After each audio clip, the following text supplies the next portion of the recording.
CTET CTET paper 1 में 15 number का content पूछा जाता है और 15 नंबर की सीडीपी, और 15 नंबर का कंटेंट और 15 नंबर के सीडीपी दोनों मिलाकर के पूरे ईवीएस में पेपर 1 में 30 नंबर का ईवीएस पूछा जाता है। और अगर आप कंटेंट 15 नंबर का पक्का कर लेते हो तो आपका 15 में 15 आने से कोई नहीं रोकेगा। और रही बात सीडीपी की, तो सीडीपी का जो चक्रव्यूह बैच चल रहा है, अगर आप उसको ज्वाइन किए हुए हो, चक्रव्यूह बैच रोज देख रहे हो यूट्यूब पर, तो आपका सीडीपी में भी 15 में 15 ईवीएस में आने से कोई रोकने वाला नहीं है। तो इस क्लास में जो हम लोग स्टार्ट करने जा रहे हैं अभी, इस क्लास में हम लोग करेंगे ईवीएस का कंटेंट, जो आपका 15 नंबर सवाल जो है एग्जाम में पूछा जाता है। और 15 नंबर का सवाल कहां से पूछा जाता है, तो हम आपको वही बताएंगे जो सीधा एग्जामिनर सवाल सेट करता है। यानी कि एग्जामिनर जहां से जिस बुक से सवाल सेट करता है, हम ठीक उसी बुक को ही पढ़ा देंगे। यूट्यूब पर कई सारे एजुकेटर हैं और कई सारे लोग हैं पढ़ाने वाले, लेकिन एनसीईआरटी जो बताते हैं वो ऑथेंटिक है। बाकी छोटी छोटी बुक आप पढ़ते रहिए और 1 नंबर 2 नंबर से फेल होते रहिए, है ना। हमेशा से यही रहता है आप लोगों का कंप्लेन कि 1 नंबर से सीटेट छूट गया, 2 नंबर से सीटेट छूट गया। क्यों छूट गया? क्योंकि आपको ये जरूर पता है कि क्या पढ़ना है, सबको पता है, पूरे यूट्यूब पर लोग बता देगा कि क्या पढ़ना है, लेकिन ये कोई नहीं बताएगा कि क्या नहीं पढ़ना है। जो नहीं पढ़ना है उसको जरूर याद रखो, क्योंकि जो नहीं पढ़ना है अगर वो पढ़ रहे हो तो आप गलत फॉर्म में एनर्जी का यूज कर रहे हो, ठीक है। तो आपको क्या पढ़ना है ये सब लोग बता देगा, लेकिन क्या नहीं पढ़ना है ये नहीं बताएगा। हम बता रहे हैं कि क्या नहीं पढ़ना है। आपको कोई भी छोटी बुक ईवीएस के लिए या हिंदी के लिए या सीडीपी के लिए नहीं पढ़नी है, सीधा सीधा से आपको एनसीईआरटी लेना है, ठीक है। और एनसीईआरटी लेना है, और साथ में सीडीपी के लिए जो है यूट्यूब पर किसी का भी वीडियो जो है मैराथन टाइप का आप देख लीजिएगा, तो या मेरा ही देख लीजिएगा, सार एकेडमी का 500 पीवाईक्यू का जो सीरीज चल रहा है वो देख लीजिएगा, या फिर 300 प्रीवियस क्वेश्चन का जो सीरीज देखा बताया गया उसको देख लीजिएगा, आपका सीडीपी तैयार हो जाएगा। एनसीईआरटी ही ऑथेंटिक है, एनसीईआरटी से ही पढ़िए, ठीक है। तो ज्यादा बात करते हुए नहीं, हम स्टार्ट करते हैं आज का क्लास। आज के क्लास में हम लोग पढ़ेंगे एनसीईआरटी के क्लास 4 के 15 से लेकर के 20 चैप्टर तक को, 15 से 20 तक, यानी कि 15 से 20, 15, 16, 17, 18, 19, 20 इतने चैप्टर को पढ़ेंगे। और उन चैप्टर को पढ़ने के बाद उनसे संबंधित प्रीवियस ईयर क्वेश्चन जो सीटेट में पूछा जाता है उसको प्रैक्टिस करेंगे। तो पहले हम लोग सवाल पढ़ लेते हैं, फिर पढ़ेंगे बुक और फिर पढ़ेंगे सवाल। समझ रहे हैं बात? पहले सवाल, फिर बुक, फिर सवाल। तो इसमें जब हम लोग अभी पढ़ेंगे सवाल को, तो सिर्फ सवाल को पढ़ेंगे, ऑप्शन को नहीं। तो पढ़ते हैं सवाल, स्टार्ट करते हैं आज का सेशन स्टार्ट करने से पहले अगर आप हमारे यूट्यूब चैनल पर इस वीडियो को देख रहे हैं तो चैनल को सब्सक्राइब करके इस वीडियो को शेयर कीजिएगा, लाइक कीजिएगा। अगर आप इस वीडियो को फेसबुक पेज पर देख रहे हैं तो प्लीज पेज को फॉलो कीजिएगा और दोस्तों के साथ शेयर कीजिएगा और कमेंट कीजिएगा। लास्ट तक रुकिए, क्योंकि आप लोगों ने जितना कमेंट किया है सब कमेंट आज लास्ट में पढ़ेंगे। आप लोगों ने जितना जितना कमेंट कर रखा है सारा कमेंट को आज लास्ट में पढ़ा जाएगा, ठीक है। तो कमेंट के लिए भी आप तैयार रहेंगे। तो अगर आप लास्ट में बने रहिएगा तो आपके नाम के साथ आपके कमेंट को भी जरूर पढ़ेंगे और कमेंट का रिप्लाई भी जरूर देंगे, ठीक है। तो आज का सवाल पढ़ लेते हैं, पहले इतने सवालों को पढ़ लेते हैं, फिर करेंगे एनसीईआरटी का प्रैक्टिस, यानी कि एनसीईआरटी का बुक पढ़ेंगे लाइन बाय लाइन। तो मैं पत्थरों के बीच खाली जगह में अपना घोंसला बनाती हूँ, मेरे घोंसले में पौधे के नाजुक टहनी, जड़ें, ऊन, बाल, रुई सब होते हैं, बताइए मैं कौन हूँ। ऑप्शन हम अभी नहीं पढ़ेंगे, ऑप्शन पढ़ेंगे फिर से जब प्रैक्टिस करवाएंगे तब। यानी कि अभी अभी बुक पढ़ाएंगे, फिर वापस आएंगे, इसी क्वेश्चन को पढ़ेंगे, तब ऑप्शन पढ़ेंगे। इस क्वेश्चन को आप खाली ध्यान में रखिए। कोयल किसके घोंसले में अपना अंडा देती है? कौवा के, मैना के, कबूतर के या फाख्ता के, ठीक है। कैक्टस के कांटों के बीच या मेहंदी के मेंढ में घोंसला कौन बनाता है? ठीक है। पेड़ की तनों में छेद बनाकर अंडा कौन देता है? ठीक। किसी छोटे पेड़ या झाड़ी के डाल पर लटकता हुआ घोंसला कौन बनाता है? ठीक। इनमें से किसकी लटकन उस पेड़ की जड़ होती है? ठीक। रेगिस्तानी योग कहां पाया जाता है? सवाल खाली देखते रहिए। इनमें से किस पेड़ का जड़ उस पेड़ का लटकन होता है जो बाहर के दिखता है? रेगिस्तानी योग की जड़ जमीन के भीतर लगभग कितनी गहराई तक जाती है? सवाल हो गया। विश्व पर्यावरण दिवस कब मनाया जाता है? यह भी सवाल हो गया। असम का प्रमुख त्योहार क्या है? बिहू। अच्छा, ये तो ऑप्शन हमको पढ़ना ही नहीं है। बिहू त्योहार के पहले दिन को क्या कहते हैं? बिहू त्योहार के दिन अस्थाई शेड छप्पर का घर बनाया जाता है, वो क्या कहलाता है? इनमें से कौन असम में खाए जाने वाला एक किस्म का त्योहार है? और सर्वप्रथम मिड डे मील की योजना की शुरुआत किस राज्य में की गई? इस सारा सवाल आप पढ़ लिए। अब आपको हम आंसर ऑप्शन नहीं दिए हैं क्योंकि अभी हमको आपको प्रैक्टिस ही नहीं करवाना। अब इन सवालों से रिलेटेड ये सवाल कहां कहां से पूछा जाता है, किस किस चैप्टर से पूछा जाता है, ये करेंगे और उसके बाद फिर से वापस इस सवाल पे आएंगे। देखिए एक चीज आप जान लो, कि अगर आप वीडियो को स्किप कर जाते हो तो आपको यह समझ में नहीं आएगा कि हम आपको क्या बता रहे हैं। और अगर वीडियो के लास्ट तक बने रहते हो तो हम गारंटी देते हैं कि फिर कभी इस वीडियो को स्किप नहीं करोगे और डेली 8 बजे तैयार रहोगे, ठीक है। लेकिन अगर स्किप कर जाओगे तो बात समझ में नहीं आएगी। तो प्लीज एक दिन एक बार ही कम से कम वीडियो को लास्ट तक देख लो, उसके बाद डिसलाइक कर देना, अनसब्सक्राइब कर देना, हम आपको मना नहीं करेंगे, ठीक है। चलिए स्टार्ट करते हैं बुक। चलिए ये चैप्टर नंबर 16 है। 16 नंबर चैप्टर का नाम है चूचू करती आई चिड़िया। ये चैप्टर आपको मामूली सा लगता होगा, लेकिन ये मामूली सा चैप्टर नहीं है, क्योंकि ये बहुत ज्यादा इंपॉर्टेंट चैप्टर है और यहाँ से सवाल भर भर के सीटेड पूछे जाते हैं। और जो पक्षी वाला जो पोर्शन होता है, जो पक्षी का सवाल पूछा जाता है, वो यहीं से पूछा जाता है, ठीक है। तो आपको इस चैप्टर को पूरा ध्यान से और बारीकी से पढ़ना है, ठीक है। तो देखिए यहाँ लिखा हुआ है कि गोपाल भाई के घर खाली सड़क के किनारे बहुत सारे पत्थर हैं। इन पत्थरों के बीच खाली जगह में कलचेड़ी इंडियन रोबिन अंडे देती है। यानी कि पत्थरों के बीच खाली जगह में कौन अंडा देती है? तो ये इंडियन रोबिन अंडा देती है। कौन अंडा देती है? इंडियन रोबिन, इंडियन रोबिन, ठीक है। यानी कि जिसको कलचड़ी भी बोलते हैं। कलचड़ी कहाँ अंडा देती है? दो पत्थर के बीच में खाली जगह में अंडा देती है, ठीक। अब आइए आगे पढ़ते हैं। मैंने दूरबीन से घोंसले में देखा, घोंसला घास से बना है, उसके ऊपर पौधे के नाजुक टहनी, जड़ें, ऊन, बाल, सब चीज जो है ना इस सीटेड पूछा जाता है। तो इसको वेरी वेरी इंपॉर्टेंट कर लो, एक एक बात जो है नोट करो, ठीक है। कलचेड़ी का घोंसला ऐसे ही होता है, आखिर उसके बच्चों को आरामदायक घर और बिस्तर चाहिए ना। कलचेड़ी कौवे जैसी नहीं है। कौवे के घोंसले में तो लोहा के तार, देखो कौवे के घोंसले में क्या करा था, लोहा का तार और लकड़ी के शाखाएं कौवे के घोंसले में। कलचेड़ी के घोंसले में एक बच्चा भी देखा है, वह अपनी चोंच पकड़ कर बैठा है, उसकी चोंच अंदर में से लाल होती है। यानी कि कलचेड़ी के बच्चे की चोंच अंदर से कैसी होती है? लाल होती है। अब एकदम लाइन बाय लाइन पढ़ रहे हैं, ठीक है। कोयल, तुम जानते हो ये जो कोयल है ये अपना घोंसला नहीं बनाती है, बहुत मीठा बोलती है, पर क्या तुम्हें पता है यह अपना घोंसला नहीं बनाती है, यह कौवे के घोंसले में अंडा देती है। यानी कि कौवा जो घोंसला बनाता है वो कोयल इस्तेमाल करती है। यानी कि कोयल कौवे के घोंसले में अंडा देती है। तो कौवे के घोंसले में अंडा कौन देता है? कोयल देता है। और ये बार बार पूछा गया सीटेट में, वेरी वेरी इंपॉर्टेंट है। पेन और कॉपी अगर है तो कहीं पास नोट कर लो, ठीक है। और डेली 8 बजे हम आपसे मिलेंगे यूट्यूब पर। डेली 8 बजे आपसे हम मिलेंगे यूट्यूब पर। और जो लोग फॉलो कर रहे हैं फेसबुक पेज को, उनको बहुत बड़ा थैंक यू। जो जिन लोगों ने सब्सक्राइब किया है, बहुत बड़ा थैंक यू। सब्सक्राइब अगर करते हो तो प्लीज किसी भी वीडियो में आकर के, किसी भी वीडियो के कमेंट सेक्शन में जाकर के आई सब्सक्राइब लिख दिया करो, ठीक है। आपका नाम हम कमेंट सेक्शन में जरूर लेंगे, ठीक है।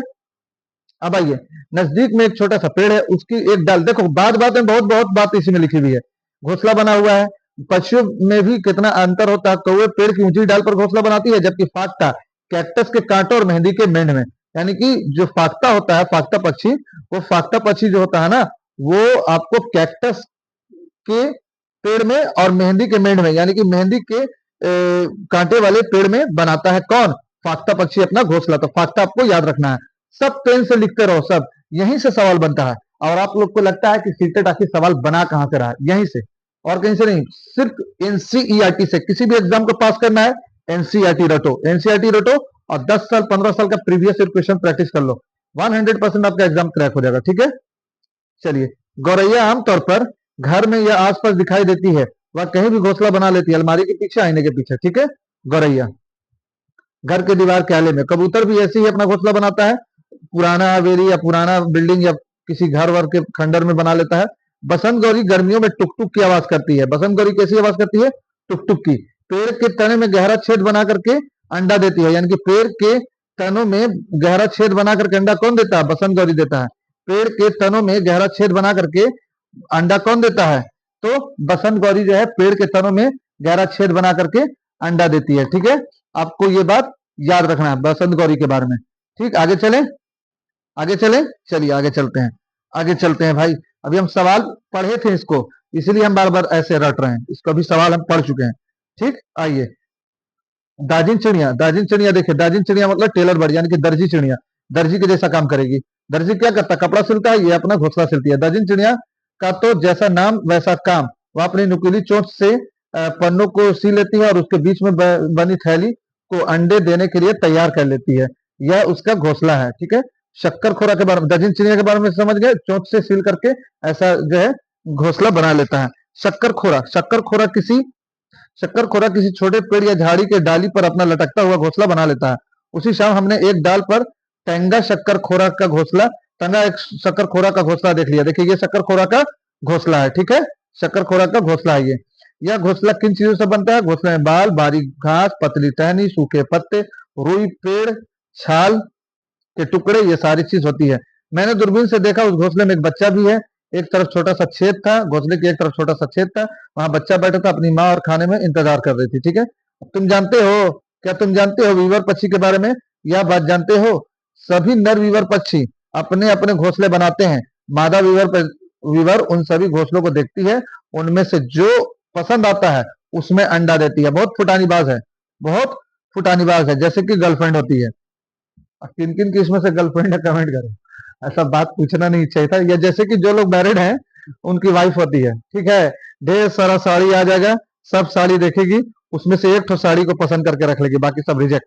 उसी तरह से नर वीवर इतना मुश्किल से, इतना मेहनत से घर बनाता है, अब मादा वीवर उसको पसंद करती है, कौन अच्छा घर रहेगा, और अपने से घर सिलेक्ट करके उसी घर में रहेगी जो उसको पसंद आएगा और उसी में अंडा देगी। ये हुआ फुटानीबाज। लड़की लोग हमेशा से फुटानीबाज ही होती है, लड़की लोग हमेशा से फुटानीबाज होती है। अ, लड़का लोग भी होता है, सॉरी फॉर गर्ल्स। बोल ऐसे जेंडर वाइज यहाँ नहीं हो रहा है। ऐसा आप लोग कमेंट मत करोगे कि सर आप जेंडर वाइज कर रहे हो, नहीं। चलिए, आजकल सब पक्षी बहुत व्यस्त हैं, घोंसला बनाने और अंडा देना वह तो पहला कदम है। बड़ी मेहनत में बनाए गए घोंसले ठीक पाल करके, और पक्षियों के कई दुश्मन हैं, मनुष्य और जानवर भी। कौवा, गिलहरी, बिल्ली और चूहे मौका देखते ही अंडे चुरा लेते हैं। तो कौवा, गिलहरी, बिल्ली और चूहा ये अंडा फोड़ करके खाने वाला लोग है, ठीक है। गिलहरी भी। सबसे बचकर रहना, खाना खोजना, ठीक है, और उसके बाद फिर अपना जीवन यापन करना। पक्षियों के लिए यह बहुत ही जो है पीड़ादायक होता है और बहुत ही जो है संघर्षशील होता है। एक पक्षी ऐसा जिसके दुम पर हो पैसा, सिर पर से दुम तक दिखे नीला नीला, ये तो गिलहरी हो जाएगा, ठीक है, गिलहरी हो जाएगा। चलिए, तो बुझानी था, बुझानी से हम लोग का कोई मतलब नहीं है। अब इस चैप्टर में अब कोई सवाल नहीं बनेगा, जो सवाल बनना था हम ऊपर पढ़ा दिए और बता दिए, ठीक है। ये तो फोटो वाला है, इसमें कुछ आएगा नहीं। चलिए, इससे भी, हाँ देखिए, यहाँ पर से एक सवाल बनेगा कि सांप के दांत तो होते हैं पर वह निगल करके किसी भी चीज को खाता है, चबा करके नहीं। गिलहरी के दांत ऐसे होते हैं जो हमेशा बढ़ते रहते हैं। इसको कर लो, वेरी वेरी इंपॉर्टेंट। इसी कॉपी में लिख लो, अभी सवाल हम पढ़े थे तो ये पूछे थे, और ये प्रीवियस ईयर क्वेश्चन है 16-17 के, इसमें 16 वाले इसमें आया है सीटेट में, तो 2016 के सीटेट में आया हुआ है, प्रीवियस ईयर क्वेश्चन है, अभी से 10 साल पहले का। अगर 15 साल 16 साल तक का अगर आप प्रैक्टिस कर लेते हो प्रीवियस ईयर क्वेश्चन, तो आपको कोई भी 100+ स्कोर करने से नहीं रोक सकता है। ये बात आप अच्छे से याद रखें। तो गिलहरी का दांत हमेशा बढ़ता रहता है, ठीक है। तो आपको इस चैप्टर में क्या क्या पढ़ा है? फाख्ता पढ़ा है, मैना पढ़ा है, फिर आपको गिलहरी पढ़ा है, फिर आपको क्या पढ़ा है, फिर आपको कबूतर पढ़ा है, फिर आपको टेलर बर्ड पढ़ा है। ये सारा चीज इसमें चूचू करती चिड़िया में पढ़ लिया। अब नेक्स्ट चैप्टर की तरफ चलते हैं, ठीक है। अगर किसी को ऐसा लगता होगा कि सर आप बहुत तेजी से बोल रहे हैं या जल्दी जल्दी बोल रहे हैं, तो आप हमें कमेंट कीजिएगा, क्योंकि हम पूरी कोशिश करते हैं कि वीडियो बहुत शॉर्ट हो, पॉइंट टू पॉइंट अगर बताया जाए, एकदम पॉइंट टू पॉइंट बता दिया जाए और क्लास को खत्म किया जाए, ठीक है। तो नेक्स्ट चैप्टर की तरफ चलते हैं, चैप्टर नंबर 17। ठीक है, चैप्टर नंबर 17 है नंदिता मुंबई में, ठीक है, नंदिता मुंबई में। इस चैप्टर से कुछ खास सवाल नहीं बन रहा है, सिर्फ ये दिखाया गया कि मुंबई जो है वो मेट्रोपॉलिटन सिटी है, और वहाँ जो है वो बस्ती जो छोटी छोटी होती है, गरीबों की के लिए छोटे छोटे जगहों में रहते हैं, और वहां पर रहना जो है थोड़ा सा संघर्ष है, रहने में संघर्ष है। तो इसमें कुछ खास नहीं है। चैप्टर नंबर 18 की तरफ चलते हैं ना, टाइम को बर्बाद नहीं किया जाए, और सीटेट में एनसीईआरटी से जहां जहां सवाल बनता है सिर्फ वही पढ़ेंगे, बाकी फालतू की चीज को नहीं पढ़ेंगे। अभी पक्षी पढ़े हैं तो वहां से सवाल बना है, तो स्टार्ट करते हैं। देखिए, चैप्टर नंबर 18 है पानी कहीं कम कहीं ज्यादा, है ना, पानी कहीं कम कहीं ज्यादा। इसमें सवाल बनेगा, यहाँ पर से थोड़ा थोड़ा बनेगा, और इसमें इस चैप्टर से भी बहुत ज्यादा सवाल बनने वाला नहीं है। चैप्टर नंबर 19 और 20 से बहुत सवाल बनेगा, ठीक है। एक नोट है के लिए समझना कि जरूरी था कि पहले से कम क्यों हो गया पानी, पहले से कम क्यों हो गया है, तो जंगलों की कटाई और कंक्रीट की चादर की जो घर मकान और सड़क बने उसकी वजह से कम हो गया, है ना। टंकी एक पहाड़ी पर थी, और टंकी में ठहरने के बजाय पानी नीचे बह जाता था, पानी के साथ ही मिट्टी भी बह जाती थी, इसलिए अब पहाड़ी इलाके में जो है सीढ़ीनुमा खेती की जाती है, ठीक है। सीढ़ीनुमा खेती जो है मिट्टी की कटाई से बचने के लिए किया जाता है। बारिश आई, टंकी पहले की तरह पानी से भर गई, उन्होंने उसमें कुछ मछलियां भी छोड़ी, बच्चे वहां की रखवाली करने लगे ताकि कोई मछली ना चुरा जा सके। इन्हें मेहनत का फल मिला, 2-3 सालों में ही टंकी फिर पानी से लबालब हो गई। तो इस तरह से वहां पर जो है ये मैनेजमेंट करके पानी का इंतजाम करके रखा जाता था। तो ये इसमें से कोई बड़ा क्वेश्चन सवाल बन नहीं रहा है, इतना सिर्फ है कि ये सामाजिक चैप्टर है कि पानी कहीं कम है कहीं ज्यादा है, इसलिए मैनेज करके चलना चाहिए। तो पानी को आप लोग भी बचाइए। चलिए नेक्स्ट चैप्टर पर। हाँ, ये चैप्टर जो है मिलकर खाएं, ये वेरी वेरी इंपॉर्टेंट है। इसको आप लोग कॉपी और पेन लेकर के बैठे रहो, तब हम पढ़ाएंगे। ये वेरी वेरी इंपॉर्टेंट है और इससे बाहर इससे बहुत ज्यादा सवाल आता है। 1-2 नंबर का सवाल तो इससे पूछेगा ही पूछेगा, इसलिए बने रहो हमारे साथ इस चैप्टर से, क्योंकि सवाल तो पूछेगा ही पूछेगा। आइए इस चैप्टर में सवाल कहां से पूछता है, अब आपको हम बताते हैं। देखिए इस चैप्टर में बोल रहा है कि बच्चे लोग स्कूल आए हैं और पार्टी कर रहे हैं, तो बच्चे लोगों ने अपना अपना लंच खोला, ये कहानी हो गई। लेकिन इसमें पॉइंट क्या क्या मिलेगा वो आप समझिए कि कहां कहां से सवाल पूछेगा। देखिए बिहू, बिहू कहां मनाया जाता है? असम में। असम में क्या मनाया जाता है? बिहू त्योहार, हार्वेस्टिंग त्योहार है ना। 14-15 फरवरी जो होता है हम लोग के यहाँ तिल संक्रांत, जो बिहार उत्तर प्रदेश में मनाया जाता है, वही उसी तरह से असम में बिहू मनाया जाता है। आप समझिए कि बिहू के बारे में क्या क्या लिखा हुआ। देखिए बिहू के बारे में लिखा हुआ है कि आज बिहू का त्योहार मनाया जाता है। चावल की नई फसल कटी है, चावल की नई फसल कटने पर कौन त्योहार मनाया जाता है? बिहू। सहेलियां मस्ती में गीत गा रही है और इस मौके पर लोग क्या करते हैं? गीत गाते हैं। बांस से भेला घर बनाया जाता है। ये जो बांस का घर होता है इसको क्या बोलते हैं? भेला घर बोलते हैं, भेला घर बोलते हैं। सभी मिलकर बिहू की तैयारी की बातें कर रहे हैं, तुम भी पढ़ो, इनकी बातचीत करो, जल्दी करो, रात के भोज से पहले घास और बांस से भेला घर बनाना है। तो ये जो घर आपको दिख रहा है, ये जो टेम्पोररी घर दिख रहा है, यही है भेला घर, ठीक है। बांस और घास से बनेगा, ठीक है, याद रहेगा बात। आइए, हाँ हाँ, सभी परिवारों से मिलकर बोरा चावल मछली सब्जी आदि का इंतजाम करना। बोरा जो एक किस्म की चावल है, बोरा क्या एक किस्म की चावल है, चावल का किस्म क्या है? बोरा है। तो ये सब इकट्ठा करना है ताकि रात में पार्टी हो सके, ठीक है। अब आइए, अब आइए यहाँ पर पॉइंट, ठीक है। आइए इसको आप लोग कॉपी में नोट करते जाएगा, इसमें से कम 7-8 ठो सवाल निकलेगा। माघ बिहू 14 और 15 फरवरी आसमिया कैलेंडर के 10वें महीने माघ के प्रथमा द्वितीय तिथि को मनाया जाता है ना। माघ महीने में असम के हिसाब से पहले दिन को उरेका कहते हैं। बिहू के पहले दिन को क्या कहते हैं? उरेका कहते हैं। इसको नोट कर लो, इस सवाल हम अभी पढ़े थे और फिर पूछेंगे। और उस दिन अस्थायी शेड छप्पर बनाते हैं जिससे हम लोग भेला घर कहते हैं। सामूहिक भोज का आयोजन होता है जिसमें बोरा असम में खाए जाने वाले चावल की एक किस्म है जिसको पकाया जाता है, जो थोड़ा चिपचिपा होता है और गोलहद टाइप का बन जाता है। गोलहद जानते हो ना? गोलहद जब पेट वेट खराब होता है तो पेट खराब होता है तो उसमें गोलहद का इस्तेमाल किया जाता है, ठीक है। और असम के लिए सब लोग प्रे करेंगे। असम में जो है अभी बाढ़ आया हुआ है, तो सब लोग कमेंट में लिखेंगे pray for Assam, pray for Assam, pray for Assam. और एट प्रे फॉर असम, या फिर आप मेंशन भी कर सकते हैं eight PM pray for Assam, eight PM pray for Assam. ऐसे अगर लिखेगा तो हो सकता है कि अगर आप आवाज उठा रहे तो मेंशन करो उन लोगों को जो जिम्मेदार हैं, एट सीएम ऑफ असम ऐसे करके लिखेगा, ठीक है। तो उसमें आपको हो सकता है कि रिकमेंडेशन आपको उन लोगों के फीड में भी जाए जो लोग बड़े लोग फेसबुक या फिर यूट्यूब चलाते हैं, है ना। क्योंकि भाई असम में बाढ़ आया हुआ है तो ये जिम्मेदारी हमारी बनती है कि हम आवाज उठाएं, और हमारी जिम्मेदारी बनती है कि अगर हम नजदीक हैं तो उनको जाके हेल्प करें। और सरकार की जिम्मेदारी बढ़ती है कि सरकार जो है मालिक है तो कुछ ना कुछ हेल्प करे, ठीक है। ताव कढ़ाई को आग पर रखकर उसमें पानी उबालेंगे और उस पर रखे भीगे हुए चावलों से भरी हुई कढ़ाई, फिर उसे केले के पत्ते से ढकेंगे। केला के पत्ता से ढक करके उसके बाद फिर मनाया जाता है। बिहू त्योहार कहाँ मनाया जाता है? असम में मनाया जाता है। तो आपको याद रखना है कि बिहू त्योहार असम में मनाया जाता है। 14-15 फरवरी जनवरी को मनाया जाता है। आसमिया कैलेंडर के हिसाब से 10वां महीना होता है, माघ का महीना। और उसके बाद जो पहला दिन होता है उसको उरेका कहते हैं। अस्थायी घर बनाया जाता है उसको बोलते हैं भेला घर। और जो खाना जो जो हम लोग चावल खाते हैं वो चिपचिपा होता है और बोरा उसको कहा जाता है, ठीक है। चलिए अब आइए, अब अलग अलग त्योहार। सबसे बड़ा बर्तन कौन सा है? ये सब तो हो गई बात। अब आइए यहाँ पर भेला घर बनकर तैयार हो गया। यहाँ सहेलियत बहुत हाँ ठीक है। मेखला चादर, वहां का कपड़ा जो है ज्यादातर औरतें हैं पाट और मुगा की मेखला चादर पहनती हैं। पाट और मुगा की मेखला चादर, यानी कि जो कुमकुमा लगा हुआ या सजा हुआ एक तरह का चादर होता है जिसको वो लोग पहनती हैं। और उसका वो लोग क्या करती है? डांस करती है। एक तरह का ट्रेडिशनल त्योहार है और हर ट्रेडिशनल त्योहार को जिंदा रखना हमारी जिम्मेदारी है। जिस जिस स्टेट से आप लोग हो अपने अपने स्टेट के ट्रेडिशनल त्योहार को जिंदा रखे, ठीक है। आइए आप, और आप लोग कौन कौन से स्टेट से हो कमेंट करो, कौन कौन से स्टेट से हो कमेंट करो। Mid day meal, mid day meal का एक बजने वाला है, पेट में चूहे दौड़ रहे हैं और मिड डे मील जो है टन टन की आवाज हुई या मिड डे मील स्टार्ट हो गया, ठीक है। साथ हम खेलें, साथ हम खाएं, साथ करें अच्छे काम और रहें हम हरदम साथ। तो मिड डे मील जो है एक तरह की योजना है जो केंद्र सरकार की योजना है और सबसे पहले तमिलनाडु में स्टार्ट हुई थी।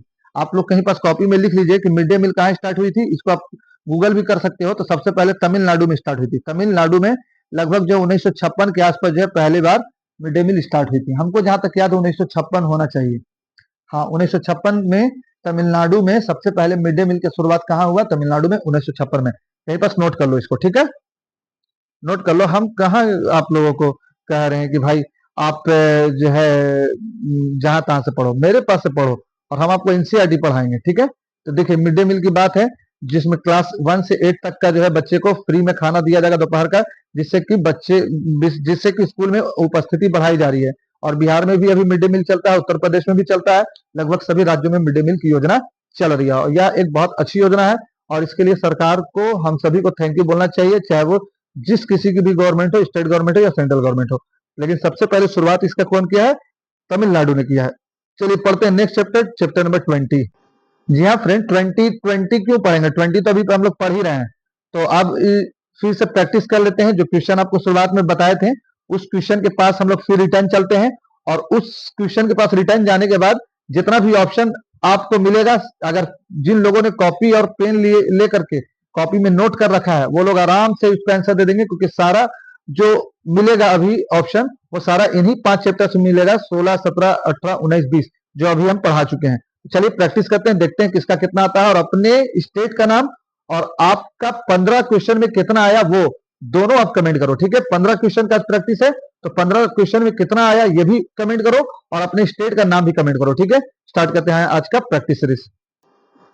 चलिए आ गए हम लोग अपने क्वेश्चन के पास और क्वेश्चन को पढ़ते हैं बारह बारी, हाँ, 1 बाय 1 क्वेश्चन को पढ़ते हैं और क्वेश्चन पढ़ने के बाद हम ऑप्शन भी देंगे और उम्मीद करते हैं कि आप लोग सही लगाइएगा, ठीक है। और हम भी आपको ऑप्शन ऑप्शन देने के बाद सही लगा ही देंगे, क्योंकि कमेंट में ये कहा जाता है कि सर आप ऑप्शन खाली देते हो, सही आंसर बताते नहीं हो। तो ठीक है भाई, सही आपको अगर अगर ये पसंद है कि हम आंसर भी बताएं तो हम आंसर भी बता देंगे, लेकिन हमको तो लगता है कि हम पढ़ाए हैं तो फिर आंसर हम क्यों बताएं, है ना।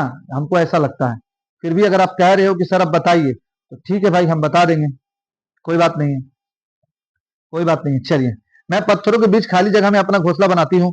मेरे घोंसले मेरे घोंसले में पौधे के नाजुक टहनी, जड़ें, ऊन, बाल, रुई सब होते हैं। मैं हूँ कौन? कलचेरी हूँ, मैना हूँ, कौवा हूँ, फाख्ता हूँ। बताइए कौन है? कौन है ये? बताइए, कमेंट कीजिए। इसमें क्या होगा? इसमें हो जाएगा कलचेरी। कलचेरी अभी तुरंत पढ़ा है। कलचेरी ऐसा करती है कि रोड के किनारे पत्थर के खाली जगह में बना लेती है अपना घोंसला। कोयल, कोयला नहीं, कोयल। कोयल किसके घोंसले में अपना अंडा देती है? कौवे के घोंसले में, मैना में, कबूतर में, पाख्ता में। बताइए। कोयल का अंडा फोड़ करके कौवा खा जाता है, इसलिए कौवे के घोंसले में ही अंडा दे देती है ताकि अपना अंडा को नहीं फोड़ेगा। इसलिए इसमें आंसर हो गया ए। कैक्टस के कांटों के बीच में या मेहंदी के मेड़ में अपना घोंसला कौन बनाता? फाख्ता, गौरैया, तोता, कबूतर। तो कमेंट करो।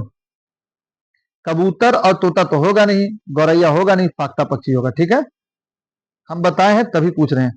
पेड़ कितने पेड़ कितने में छेद बनाकर, पेड़ की तनों में, कितने नहीं, पेड़ की तनों में छेद बनाकर अंडा कौन देता है? पेड़ के तनों में छेद बनाकर अंडा कौन देता है? अब इससे ऊपर हम पढ़ रहे हैं कि मेहंदी के मेड़ में फाख्ता देता है, तो फाख्ता तो इसी कट गया, है ना। अब मैंने तो कौवे वाले घोंसला में दे देती है, तोता होगा नहीं। यहाँ पास हो जाएगा बसंत गौरी। क्या हो जाएगा? बसंत गौरी। देखिए, जब आप सीटेट का एग्जाम देने जाओगे और आपको अगर ऐसा लगेगा कि कौन आंसर सही है, तो सबसे पहले ये काटो कि कौन कौन नहीं होगा। तो ये नहीं होगा, ये नहीं होगा, ये नहीं होगा, जो बच जाएगा वो आपका कंफर्म हो जाएगा। तो ऐसे भी आप लोग स्मार्टली लगा सकते हो। किसी छोटे पेड़ या झाड़ी के डाल पर लटकता हुआ घोंसला कौन बनाता है? शक्करखोरा, फाख्ता, मैना या तोता। लटकता हुआ घोंसला, लटकता हुआ घोंसला, लटकता हुआ घोंसला कौन बनाता है? बताइए। हम बताए हैं ना अभी, अभी हम बताए हैं ना, तो कुछ कुछ हम काट देते हैं। तोता और मैना को काट दिए। बताइए, शक्करखोरा, फाख्ता में ये काम तो हम करेंगे हमेशा। इनमें से किसकी लटकन उस पेड़ की जड़ होती है? बताइए, किसकी लटकन उस पेड़ की जड़ होती है? लटकन, बताइए किसकी लटकन? अमरूद तो होगा नहीं, आम होगा नहीं, बरगद या पीपल? बरगद या पीपल, किसकी लटकन उस पेड़ की जड़ होती है? बताइए, बरगद या, बताइए आप लोग कमेंट करो, बरगद या पीपल? बरगद, हाँ। चलिए, रेगिस्तानी ओक कहाँ पाया जाता है? Australia, Bengal, America, Bihar. बताइए कौन होगा? बिहार और बंगाल काट दीजिए। ऑस्ट्रेलिया में पाया जाता है। रेगिस्तानी ओक ऑस्ट्रेलिया, इंडोनेशिया और भारत के मेघालय पाया जाता है। ऑस्ट्रेलिया, इंडोनेशिया और भारत के मेघालय में, 3 जगह आप लिख लीजिए, ठीक है। इनमें से किस पेड़ का जड़ उस पेड़ का लटकन होता है जो बाहर की ओर दिखता है? चलिए, फिर आ गया वही बरगद, बरगद होगा, ठीक है। चलिए, रेगिस्तानी ओक की जड़ जमीन के भीतर लगभग कितने गहराई तक जाती है? रेगिस्तानी ओक की जड़ जमीन के भीतर लगभग तुम्हारे क्लासरूम के दीवार की ऊंचाई तक जाती है। ये अभी हमें एनसीईआरटी पढ़ा है, तो ये हो जाएगा 10 से 12 फीट। कहां तक जाती है? 10 से 12 फीट तक। जो एवरेज जो रूम का ऊंचाई होता है वो 10 से 12 फीट का होता है, तो 10 से 12 फीट का एनसीईआरटी में लिखा हुआ है, ठीक है। विश्व पर्यावरण दिवस कब मनाया जाता है? कहीं पास इसको नोट कर लो, वेरी वेरी इंपॉर्टेंट, कभी कभी पूछ लेता है क्योंकि अब सीटेट का लेवल हाई हो रहा है। 5 जून, 8 जून, 12 मई या 5 मई? विश्व पर्यावरण दिवस कब मनाया जाता है बताइए? विश्व पर्यावरण दिवस कब मनाया जाता है बताइए? 5 जून इज राइट आंसर, ठीक है। 5 जून को विश्व पर्यावरण दिवस। असम का प्रमुख त्योहार है, अभी तुरंत पढ़ाए हैं, बिहू के बारे में, भेलाघर के बारे में, बोरा के बारे में, सबके बारे में। तो असम का प्रमुख त्योहार क्या है? पोंगल, दिवाली, ओणम, कौन? बिहू होगा, बिहू। असम का प्रमुख त्योहार कौन है? बिहू है। पोंगल और ओणम कहाँ कहाँ का है बताइए? ओणम कहाँ का है? साउथ साइड का ही है, का से नाम है। बिहू त्योहार के पहले दिन को क्या कहते हैं? जेरुका, उरेका, उरुका, छोटी बिहू या परिका? परिका छोटी बिहू नहीं होगा, बिहू नहीं होगा। अब पहले दिन को हम लोग उरुका बोलते हैं, ठीक है। ये सही आंसर हो गया। बिहू त्योहार के दिन अस्थाई शेड, छप्पर का घर बनाया जाता है, इसको क्या बोलते हैं? भेला घर, ढेला घर, मेला घर, रेला घर? ढेला घर, रेला घर नहीं, मेला घर भी नहीं, ये हो जाएगा भेला घर। जो है ना, छप्पर का घर, इस तरह का झोपड़ी बना दिया जाता है, इस तरह का झोपड़ी बना दिया जाता है ना, तो झोपड़ी जो है बना दिया जाता है, भेला घर होता है। इनमें से कौन असम में खाए जाने वाला चावल का एक किस्म है? बासमती चावल, जीरा चावल, ओडेला या बोरा? असम में जो होता है बासमती तो बिहार उत्तर प्रदेश में मिल जाएगा, है ना। जीरा चावल तो बिरयानी का चावल होता है। उड़ेला और बोरा में बताइए क्या होगा? बोरा इज राइट आंसर, बोरा होगा, ठीक है। सर्वप्रथम मिड डे मील योजना की शुरुआत किस राज्य में की गई थी? आ गया, वेरी वेरी इंपॉर्टेंट, और एकदम रिसेंटली अभी लास्ट में पढ़ा है। बिहार में, उत्तर प्रदेश, उत्तर प्रदेश में, पंजाब में या तमिलनाडु में? चलिए, सबसे पहले जो मिड डे मील की शुरुआत हुई थी वो हुई थी तमिलनाडु में। और चैनल को सब्सक्राइब कीजिए सार एकेडमी को, और शेयर कर दीजिए जितना हो सके, इस पूरे वीडियो को, पूरे प्लेलिस्ट को शेयर पे शेयर, शेयर पे शेयर कीजिए। देखते हैं आज कितना लोग ज्यादा शेयर करता है, कौन लोग सबसे ज्यादा शेयर करता है। शेयर कीजिए इतना कि पूरे यूट्यूब पर ये छा जाए, ठीक है। चलिए, आपका प्यारा प्यारा सा कमेंट, प्यारा प्यारा सा कमेंट अभी आपको पढ़ के सुनाते हैं, और उम्मीद है कि इस वीडियो पर भी आप लोग कमेंट करोगे प्यारा प्यारा सा, जिससे मेरा मोटिवेशन हाई रहे और हम आप उन लोगों के लिए डेली मेहनत करें, पीपीटी बनाए, क्योंकि रात में जा करके पीपीटी बनाना पड़ता है। तो स्टार्ट करते हैं आपका कमेंट। पहला कमेंट, नोट्स की प्राइस ओनली 199, ये रिप्लाई दे चुके हैं। सेकेंड,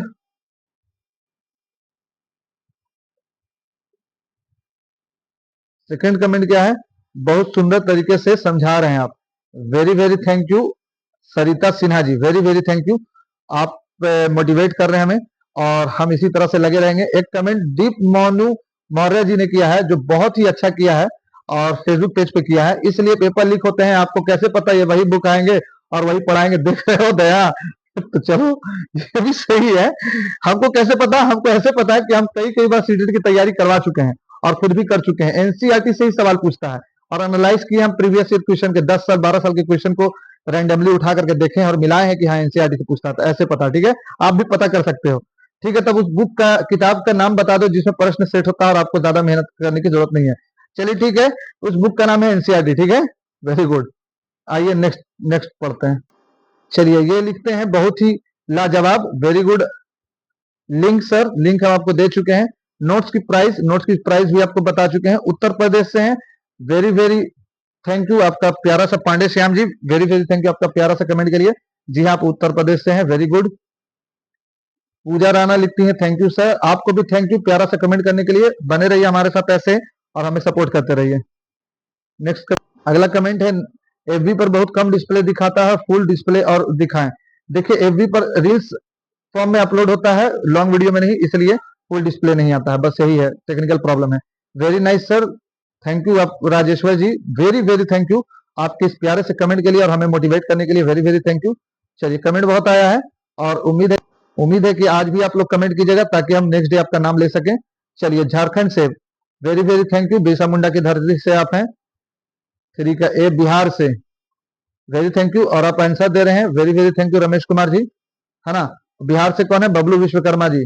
आप जो है भगवान बुद्ध की धरती से हैं, शेष असुरी की धरती से हैं। अब पूजा राणा जी आप हैं राजस्थान से, बहुत बड़ा थैंक यू पूजा जी, आप हमें सपोर्ट कर रही हैं और कमेंट कर रही हैं। नेक्स्ट चलिए, बापू की धरती से ध्यानेश्वर पाटिल जी गुजरात से, बापू की धरती से और मौजूदा प्राइम मिनिस्टर श्री नरेंद्र मोदी जी की धरती से भी आप हैं, तो आप बहुत महान धरती से हैं गुजरात से, तो आपको भी बहुत बड़ा थैंक यू।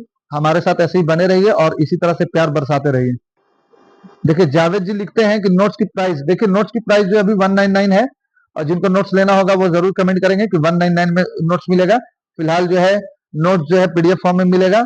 इनका कमेंट समझ में नहीं आया, मंगेरम चौहान जी, हो सकता है कुछ दूसरा लैंग्वेज होगा साउथ साइड का, और हम लोग हिंदी तंग वाले हैं तो समझ में नहीं आया। ये प्यारे से भाई हैं आशीष चौबे जी, बकैती से अच्छा पढ़ाओ भाई, ठीक है। देखो ये बकैती नहीं है, कमेंट पढ़ना बकैती नहीं होता है, बल्कि आप को ये समझिए कि हम आपके इस कमेंट से एग्री हैं, बकैती से अच्छा पढ़ाओ भाई। तो देखो जितने लोग जो कमेंट किए हो अच्छा अच्छा, वो सब लोग बकैती देख कर ही के ही कमेंट किए हैं, तो इसलिए आपको बकैती लग रहा है, तो अब इसमें आपका क्या किया जा सकता है। फिर भी आपको thank you, very nice sir. Babita ji thank you, nice sir. Neema Singh ji thank you. देखिए सागर प्रकाश लिखते हैं मस्त sir ji, thank you sir ji, आपको हम सैल्यूट करते हैं, थैंक यू सर जी। तो ये कमेंट सेक्शन था, उम्मीद करते हैं आप लोग भी कमेंट कीजिएगा, नेक्स्ट डे आपका भी कमेंट पढ़ा जाएगा, जो फेसबुक पर कमेंट करेंगे उनका भी, और जो यूट्यूब पेज पर करेंगे उनका भी। तो thanks for watching, please subscribe करके शेयर करना बिल्कुल मत भूलिएगा, सब्सक्राइब।